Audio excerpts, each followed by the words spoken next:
Milk barfi பண்ணுறதுக்கு ஒரு பேனில் 1 லிட்டர் பால் நம்ம காய்ச்சிக்கலாம்.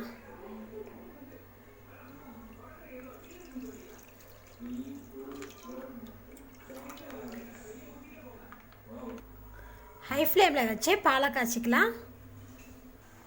ஹை ஃப்ளேம்லேயே வச்சதில் பால் பார்த்திங்கன்னா நல்லா பொங்கிடுச்சு பாருங்கள். இப்போ ஃப்ளேம் வந்து மீடியம் ஃப்ளேமில் வச்சுக்கலாம். மீடியம் ஃப்ளேமில் வச்சு இது நல்லா கிளறி விடுங்க. இப்போ ஃப்ளேம் வந்து லோ ஃப்ளேமில் வச்சுருங்க. வச்சுட்டு இதில் 1/2 கப் அளவுக்கு மில்க் பவுடர் எடுத்துருக்கேன். அது இதில் சேர்த்துட்டு கட்டி இல்லாமல் கிளறி விடுங்க. பால் வந்து நல்லா திக்காகணும். லோ ஃப்ளேம்லேயே வச்சு நல்லா கிளறி விடுங்க. 1/2 மணி நேரம் லோ ஃப்ளேம்லேயே வச்சு பார்த்திங்கன்னா நல்லா கிளறிட்டேன். கொஞ்சம் திக்காக இருக்குது. இந்த ஸ்டேஜில் நம்ம சுகர் ஆட் பண்ணிக்கலாம். சுகர் வந்து 3/4 கப் ஆட் பண்ணுறேன். சேர்த்திட்டு இதை கலக்கி விட்டுருங்க. 2 மணி நேரத்துக்கு மேலேயே நான் லோ ஃப்ளேம்லேயே வச்சு நல்லா கிளறிட்டேன்.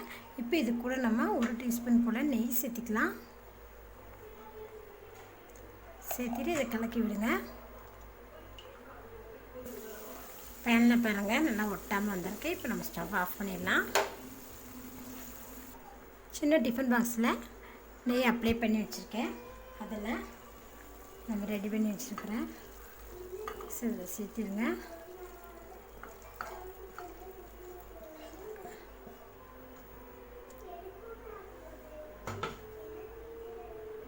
ஸ்பூனை வச்சு சமம் பண்ணிக்கோங்க.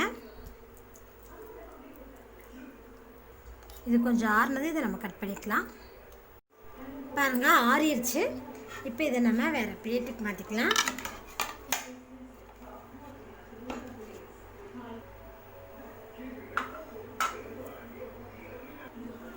இது சின்னதாக கட் பண்ணிக்கலாம்.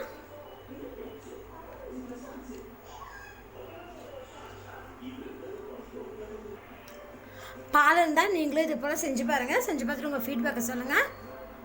என்னோடய வீடியோ உங்களுக்கு பிடிச்சிருந்தா லைக் பண்ணுங்கள். உங்கள் ஃப்ரெண்ட்ஸ்க்கு ஷேர் பண்ணுங்கள். மறக்காமல் ஆமினா சமைச்சலை சப்ஸ்கிரைப் பண்ணுங்கள். நன்றி.